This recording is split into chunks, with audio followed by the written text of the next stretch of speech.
அக்கா வரதட்சணை வாங்குறது தப்பா சரியா? வரதட்சணை வாங்குறது தப்பு. ஆனா நீங்க உங்க வீட்டுல கேட்கறதும் தப்பு, எங்க வீட்டுல கொடுக்கறதும் தப்பு.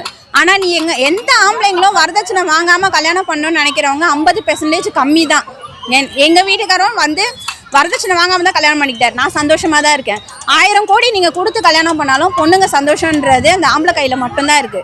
ஒரு நல்ல பையனை பெற்று வளர்த்து இன்னொரு பொண்ணை நீங்க கல்யாணம் பண்ணி கொடுக்குறீங்கல்ல, அப்ப வந்து நீங்க உங்க பையனுக்கு சொல்லி கொடுங்க, காசு வாங்காத, அந்த பொண்ணை சந்தோஷமா மட்டும் வச்சுக்கோ, உன் வாழ்க்கை உன் குடும்பம் உன்னோட வம்சமே நல்லா இருக்கும்னு சொல்லி கொடுங்க. இது மட்டும்தான் நாங்கள் கேட்குறோம். பொம்பளைங்க சமுதாயம் எல்லாமே இந்த ஒரு விஷயத்த மட்டும்தான் எதிர்பார்க்குறாங்க.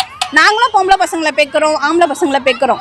ஆனாலும் மற்றவங்க சொல்லி கொடுக்குற விஷயத்த நம்ம புரிஞ்சு நடந்துக்கணுன்றதை ஆம்பளை பசங்கிட்ட சொல்லுங்க. இப்போ நீங்க வரதட்சணை வேணும்னு சொல்றீங்க, 90% பொண்ணுங்க என்ன மைண்ட் செட் பண்ணிட்டாங்க சொல்லுங்க? வரதட்சணை கொடுத்து உங்ககிட்ட நான் கஷ்டப்பட்டு வாழறதுக்கு நான் சம்பாரிச்சு வாழ்ந்துக்கிறேன் போடான்னு சொல்றாங்க.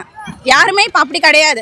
பொம்பளை பசங்க படிக்கிறாங்க, நல்லா தெளிவாக இருக்காங்க, ஆம்பளைங்களோட நல்லா டேலண்டாக இருக்காங்க. அப்போ நாங்கள் என்ன யோசிப்போம்? வரதட்சணை கொடுத்து உங்ககிட்ட கஷ்டம் அனுபவிக்கிறதுக்கு போடா, எனக்கு இந்த வாழ்க்கையே வேணாம், நான் வெளியே போய் என் பிள்ளைங்களோட சந்தோஷமாக வாழ்ந்துக்கிறேன். சிங்கிள் மதர் 90% ஆயிட்டாங்க. இப்போ வரதட்சணை கொடுமை பாத்தீங்கன்னா அரேஞ்ச் மேரேஜ் அதிகமா நடக்குதுங்களா இல்ல லவ் மேரேஜ் அதிகமா நடக்குதா? நீங்க அப்படியும் சொல்ல முடியாது. பாதிக்கு பாதி. இப்போ ஒரு பொண்ணு இறந்துட்டாங்கல்ல, அந்த பொண்ணு அவங்க அப்பா அம்மா பார்த்து கல்யாணம் பண்ணி வச்சாங்க. அதே வாரத்தில் 2வது வாட்டி ஒரு பொண்ணு லவ் பண்ணி கல்யாணம் பண்ணிக்கிட்டாங்க. 1 கோடி கொடுத்தாங்கன்னு சொல்லி ஒரு கிறிஸ்டின் பொண்ணு சொன்னாங்க. அந்த பொண்ணு லவ் பண்ணி தானே கல்யாணம் பண்ணிச்சு. அந்த பையனுக்கு அறிவில்லை. இப்போ அவங்க அம்மா அப்பா கேட்டாங்க, நீ இவன் கதையில சொல்றாங்க. அப்போ அவன் கல்யாணம் பண்ணிக்கிட்டான், அவன் என்ன சொல்லுவான்? அவன் தானே கேட்டு வாங்கினா. அப்போ வரதட்சணைன்றதோட ஆம்பளையோட தேவை, இந்த காசு வேணுன்றது எதிர்பார்ப்பு. அவனுக்கு பொண்ணு வேணும்னு இல்லை, வரதட்சணை காசு தான் வேணும் அவனுக்கு. நல்ல பொண்ணு, குணமான பொண்ணு ஆசைப்படுறான். எவனும் வரதட்சணை கேட்க மாட்டான்.